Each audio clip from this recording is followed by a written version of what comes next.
Selamat pagi pemirsa. Berita Nusantara kembali menyapa Anda pada hari ini.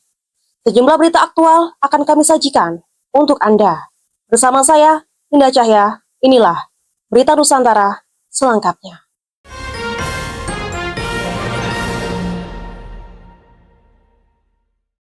PT Kereta Api Indonesia (KAI) resmi membuka penjualan tiket kereta api untuk periode mudik Lebaran 2025.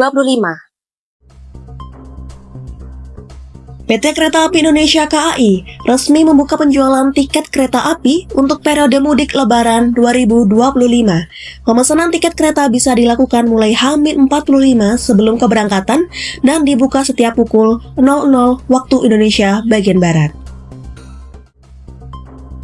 Tips war tiket kereta Lebaran 2025. Pertama, pantau ketersediaan tiket secara berkala.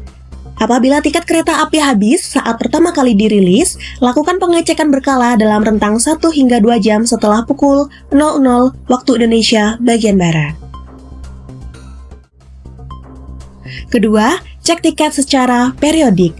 Selain memantau di jam awal, calon penumpang juga disarankan mengecek tiket kereta api Lebaran secara berkala. 3. Pilih tanggal alternatif. Penjualan tiket kereta api Lebaran 2025 berlangsung dari H-10, 21 Maret 2025 hingga H+10, 11 April 2025. 4. Gunakan rute alternatif. Apabila tiket kereta api langsung ke tujuan sudah habis, calon penumpang bisa mencoba rute alternatif dengan transit.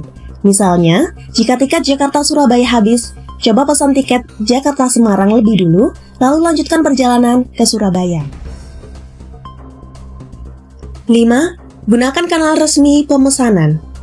Tiket kereta api Lebaran 2025 hanya dijual melalui kanal resmi KAI, yaitu aplikasi Akses by KAI, dengan website booking.kai.id serta mitra resmi yang bekerja sama dengan KAI.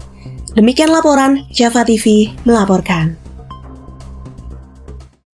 Masih di Berita Nusantara, pemirsa. Kepala Bareskrim Polri Komisaris Jenderal Wahyu Widada awasi ketat penggilingan padi guna menjaga pergerakan harga dan distribusi beras. Kepala Bareskrim Polri Komisaris Jenderal Wahyu Widada mengatakan, kepolisian kini mengawasi ketat penggilingan padi guna menjaga pergerakan harga dan distribusi beras. Wahyu menginstruksikan jajaran Direktorat Tindak Pidana Khusus Ditkrimsus melakukan pengawasan harian guna memastikan seluruh penggilingan padi mematuhi ketentuan harga pembelian pemerintah HPP.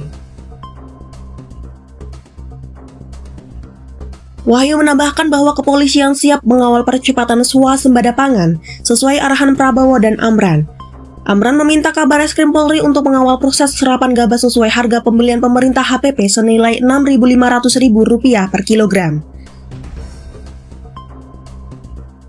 Kesepakatan tersebut ditandai dengan penandatanganan purchase order PO pada Senin 10 Februari oleh Kabar Eskrim Polri Wahyu Widada, Ketua Dewan Pengawas Bulog Sudaryono, Direktur Utama Bulog Novi Helmi Prasetya, dan sejumlah perwakilan pengusaha penggilingan padi dan beras swasta.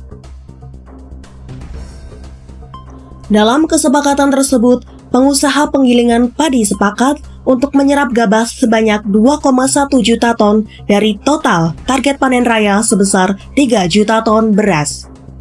Demikian laporan Java TV melaporkan. Berita selanjutnya, pemirsa. Warga Desa Sedengan Mijen Kecamatan Krian, Kabupaten Sidoarjo, Jawa Timur, pada Minggu pagi 16 Februari 2025, rebutan gunungan tempe raksasa setinggi 10 meter. Warga Desa Sedengan Mijen Kecamatan Krian, Kabupaten Sidoarjo, Jawa Timur, pada Minggu pagi 16 Februari 2025, rebutan gunungan tempe raksasa setinggi 10 meter. Ribuan warga desa setempat sejak pagi sudah memadati lapangan desa. Mereka berkerumun mengitari gunungan tumpeng raksasa yang persis berada di tengah lapangan. Sebelum gunungan tempe raksasa tersebut diperebutkan, Kepala Desa Sedengan Mijen, Haji Muhammad Hasanuddin mengungkapkan dirinya dengan sengaja mengambil tema yang berbeda lain daripada yang lain. Artinya, kalau pada umumnya desa di luaran sana pada kegiatan sedekah bumi menghadirkan tumpeng nasi, tumpeng buah, dan hasil bumi, namun di Desa Sedengan Mijen menghadirkan tumpeng tempe raksasa setinggi 10 meter. Ditanya soal biaya pembuatan gunungan tempe, warga desa setempat, Bayu, mengatakan kalau biaya pembuatannya tidak tahu, karena ribuan tempe yang terkumpul dalam acara sedekah bumi ini adalah hasil partisipasi warga desa. Dari penjelasan panitia penyelenggara, bahwa gunungan tempe setinggi 10 meter itu menghabiskan kedelai sebanyak 250 kg, serta jumlah tempe yang ditempel di gunungan itu sebanyak 1.250 potong. Demikian laporan, Java TV melaporkan. Berita selanjutnya, pemirsa. Setelah 4 pekan ditutup, karena merebaknya penyakit mulut dan kaki PMK pada sapi, pasar sapi Lamongan kini kembali dibuka. Terlihat sejumlah petugas di Snakeswan Lamongan melakukan pemeriksaan semua sapi yang dibawa masuk ke dalam pasar. Petugas juga melakukan penyemprotan disinfektan pada sapi-sapi milik para pedagang. Pembukaan kembali pasar hewan ini dilakukan karena wabah PMK telah melandai sejak 10 hari terakhir ini. Pedagang belum banyak yang tahu jika pasar hewan tikung Lamongan dibuka kembali. Itu terbukti dari sepinya pedagang dan pengunjung pasar. Seorang pedagang sapi, Sampun 50 tahun, mengaku senang pasar hewan kembali dibuka. Ia pun bersyukur sapi miliknya langsung terjual pada hari pertama pembukaan pasar hewan tikung dibuka, Minggu 16 Februari 2025. Ia berharap PMK terkendali dan tidak meluas menjalar di Lamongan. Sesama pedagang dan peternak, ia berharap mematuhi bagaimana seharusnya memperlakukan sapi yang sehat dengan yang sakit sesuai petunjuk yang sudah diberikan Dinas Kesehatan Hewan dan Peternakan Lamongan. Demikian laporan, Java TV melaporkan.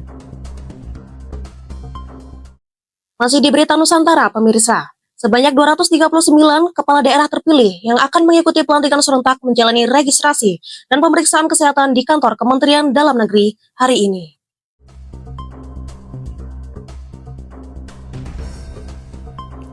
Sebanyak 239 kepala daerah terpilih yang akan mengikuti pelantikan serentak menjalani registrasi dan pemeriksaan kesehatan di kantor Kementerian Dalam Negeri. Wakil Menteri Dalam Negeri Bima Arya Sugiarto mengatakan, pemeriksaan hari ini ditujukan untuk para kepala daerah terpilih dari Pulau Sumatera dan Jawa.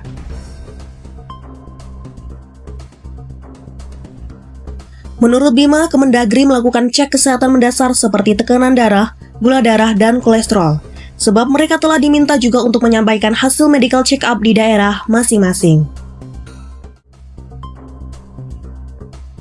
Bima mengatakan agenda pemeriksaan kesehatan dibagi menjadi 3 sesi.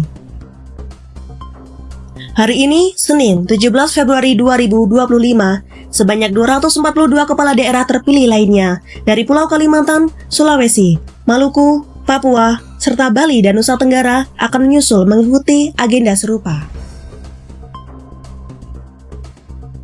Bima pun menjelaskan alasan pemeriksaan kesehatan dilakukan di kantor Kemendagri. Menurut dia, selain diperiksa kesehatannya, kepala daerah juga diberikan penjelasan tentang rangkaian pelantikan. Ia membantah cek kesehatan dilakukan di kantor Kemendagri karena efisiensi anggaran. Pelantikan kepala daerah serentak akan dilaksanakan pada 20 Februari mendatang. Ada sebanyak 481 kepala daerah yang dilantik, termasuk gubernur, wakil gubernur, bupati, wakil bupati, dan wali kota, wakil wali kota. Demikian laporan, Java TV melaporkan.